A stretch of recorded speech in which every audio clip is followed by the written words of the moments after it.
औज़ुबिल्लाहिमिनश्शैतानिर्रजीम बिस्मिल्लाहिर्रहमानिर्रहीम। Dear students, अस्सलाम वालेकुम। उम्मीद है सब खैर खैरियत से होंगे। आज का हमारा टॉपिक है हेपाटाइटिस। तो hepatitis is an inflammation of liver. इसमें लीवर की सोजन है, यही इसकी डेफिनेशन है। तो ये भी हेपेटाइटिस वायरस से होता है। हेपेटाइटिस वायरस के आगे टाइप्स हैं। तो लीवर इन्फ्लेमेशन हो जाती है इसकी, यानी सूजन आ जाती है, सूज जाता है।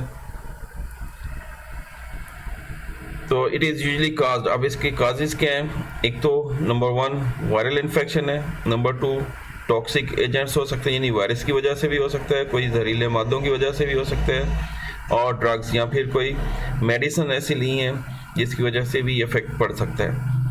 इट इज़ करेक्टराइज्ड बाई, अब इसकी ये सिम्टम्स है। करेक्टराइज्ड का मतलब सिम्टम्स, जॉन्डिस यानी यरकान हो जाएगा। यरकान में स्किन पीले रंग की हो जाती है, आइज़ पीली हो जाती है, ज़ुबान पीली हो जाती है, ये निशानी है इसकी। एब्डोमिनल पेन, पेट में दर्द होगी। लीवर एनलार्जमेंट, लीवर बड़े साइज़ का हो जाएगा, यानी इन्फ्लेमेशन, सूजन आ जाएगी। फटीग, थकावट बहुत होगी पेशेंट को। एंड सम टाइम फीवर, और बाज़ दफ़ा बुखार हो सकता है। It may be A mild, यानी हल्का सा भी हो सकता है, और कैन बी अक्यूट, या शिद्दत भी इख्तियार कर सकता है। Can lead to liver cancer, और लीवर कैंसर का भी बाइस बन सकता है। तो different types of viral hepatitis. अब आगे इसकी टाइप्स हैं डिफरेंट।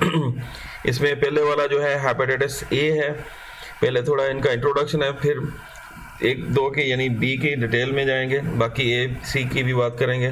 पहले हेपेटाइटिस ए, फॉर्मरली यानी पहले इसको कहा जाता था इन्फेक्टियस हेपेटाइटिस। तो ये इन्फेक्टियस इन्फेक्शन से फैलने वाला hepatitis, transmitted by contact with faeces, यानी फीसिस से कांटेक्ट में फ्रॉम इन्फेक्टेड पर्सन। अगर किसी इन्फेक्टेड पर्सन ने फीसिस किया उसके साथ, ये ओपन लेट्रिन यानी ये बाहर जाके जो फीसिस करते हैं, फुजला वगैरह करते हैं, अगर उनके साथ ये कांटेक्ट में आते हैं तो इस वजह से ये एक से दूसरे को लगता है। जबकि हेपेटाइटिस बी जो है, इसको सीरम हेपेटाइटिस कहते हैं। बॉडी सीरम से मुराद है ये फ्लूइड, बॉडी फ्लूइड की वजह से फैलता है। हेपेटाइटिस सी जो है, पहले जब ये रिकॉग्नाइज नहीं हुआ था तो इसको फॉर्मरली कहा, यानी पहले इसको कहा जाता था non A non B hepatitis. तो ये भी पास होता है from one person to another through blood, blood के जरिए से, फ्रॉम मदर टू चाइल्ड, माँ से बच्चे में, ड्यूरिंग प्रेगनेंसी यानी प्रेगनेंसी के दौरान में, या आफ्टरवर्ड या उसके बाद भी ये ट्रांसफ़र हो जाता है माँ से बच्चे में, एंड बाय सेक्सुअल कंटेक्ट और सेक्सुअल कंटेक्ट से। हेपेटाइटिस डी जो है ये डेल्टा हेपेटाइटिस कहलाता है। हेपेटाइटिस ई जो है ये virus transmitted through the faeces, ये भी फीसिस के जरिए से ट्रांसमिट होता है ऑफ एन इन्फेक्टेड पर्सन, किसी इन्फेक्टेड पर्सन के फीसिस के साथ कंटेक्ट आने में। हेपेटाइटिस एफ और जी जो है ये काज्ड बाय वायरसेस, लेकिन इनको अभी तक आइडेंटिफाई नहीं किया जा सका, येट अनआइडेंटिफाइड है। तो ये 7 टाइप्स ऑफ वायरसेस हैं जो हेपेटाइटिस काज करते हैं। Virus of hepatitis A, B और सी को ज़्यादा बेहतर तौर पर जाना जाता है, क्योंकि इनको स्टडी किया जा चुका है। हेपेटाइटिस ए, अब थोड़ी इनकी डिटेल है आगे। ए जो है ये HAV कहलाएगा। Hepatitis A virus is an RNA virus है, यानी इसका जीनोम RNA पर मुश्तमिल है, लेकिन ये एनवेलप्ड नहीं है, नॉन एनवेलप्ड है।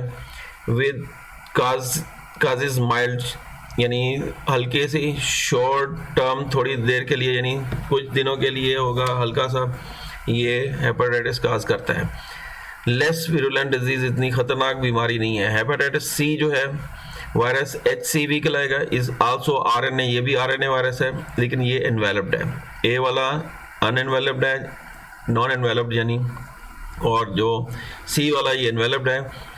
काजेज इन्फ्यूजन हेपेटाइटिस, इन्फ्यूजन का मतलब ही हल्का सा हेपेटाइटिस काज कर सकता है, which is less severe than hepatitis A. Hepatitis A की भी निस्बत ये हल्का होता है, और हेपेटाइटिस बी की निस्बत भी, बट इसमें ख़तरनाक जो बात है वो हेपेटाइटिस सी जो है ऑफन लीड्स टू क्रोनिक, यानी देर तक रहता है, लीवर डिजीज़ का काज बनता है, यानी क्रॉनिक लीवर डिजीज़, और ज़्यादा देर रहने तक ये डैमेज कर सकता है लीवर को।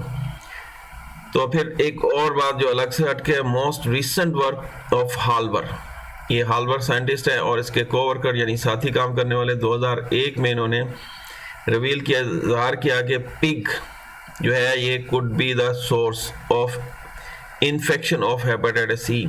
ये हेपेटाइटिस ई का सोर्स हो सकते हैं। ये एमसीक्यूज में बहुत आता है। इसके अलावा हेपेटाइटिस लॉन्ग क्वेश्चन के लिए भी मोस्ट इंपॉर्टेंट है। हेपेटाइटिस बी, ये अब डिटेल में है। HBV कहेंगे इसके वायरस को, is the second major form of hepatitis. Second major इसलिए कि ए के बाद यही है, ये सी ज़्यादा फैलता है, उनके बाद ये सेकंड में आएगा। It is caused by DNA virus. ये दोनों ए और सी RNA वायरस थे, जबकि ये DNA वायरस है, which is very common in Asia, जिसको हम ब्राज़ील कहते हैं, चाइना में, फिलीपींस में, अफ्रीका में और मिडल ईस्ट यानी सऊदी अरेबिया वगैरह, UAE वगैरह, दुबई वगैरह में। Hepatitis B is transmitted by the exchange of body fluid. Body fluid की एक्सचेंज से फैलता है। जैसे इसमें एग्जांपल दी है, ब्लड सीरम, अगर पेशेंट को किसी से लेके ब्लड देते हैं, अगर वो मरीज़ है जिसे ब्लड लिया गया है, तो पेशेंट जिसको खून की ज़रूरत है उसमें भी ये वायरस चले जाएगा और उसको भी हेपेटाइटिस बी काज कर सकता है। ब्रेस्ट मिल्क, जब माँ बच्चों को दूध पिलाती है तो इससे भी माँ से बच्चे में जा सकता है। सलाइवा यानी थूक वगैरह, इसके ज़रिए से भी ट्रांसमिट हो जाता है। फ्रॉम मदर टू चाइल्ड, माँ से बच्चे में जा सकता है ड्यूरिंग बर्थ, पैदाइश के दौरान में या उसके बाद। एंड बाई सेक्सुअल कंटैक्ट, और सेक्सुअल कंटैक्ट से भी एक से दूसरे को लगता है। ड्यूरिंग अक्यूट अटैक्स, यानी शदीद किस्म का अगर अटैक होता है हेपेटाइटिस बी का, तो ये फटीग काज करता है, थकावट होती है शदीद किस्म की पेशेंट में, लॉस ऑफ एपिटाइट, भूख नहीं लगती उसको, एंड जॉन्डिस और जरकान हो जाता है।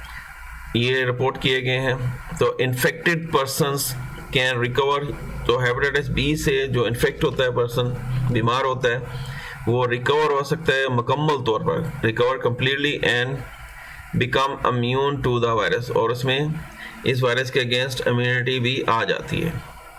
पीपल विद क्रोनिक हेपेटाइटिस, अगर ये देर तक रहे, क्रोनिक मतलब सीवियर और लॉन्ग टर्म अगर हो, तो इन्फेक्शन, इस इन्फेक्शन की वजह से रिस्क ऑफ लीवर डैमेज, जो लीवर है, जिगर है, वो डैमेज हो सकता है।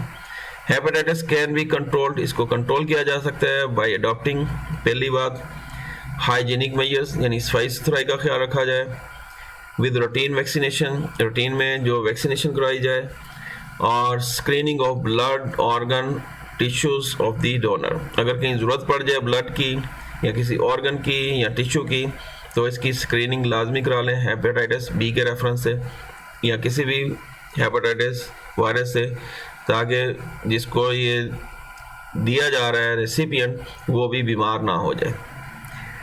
फिर नेक्स्ट, जेनेटिकली इंजीनियर्ड वैक्सीन जो है वो अवेलेबल है हेपेटाइटिस बी वायरस के लिए, ये मार्केट में मौजूद है।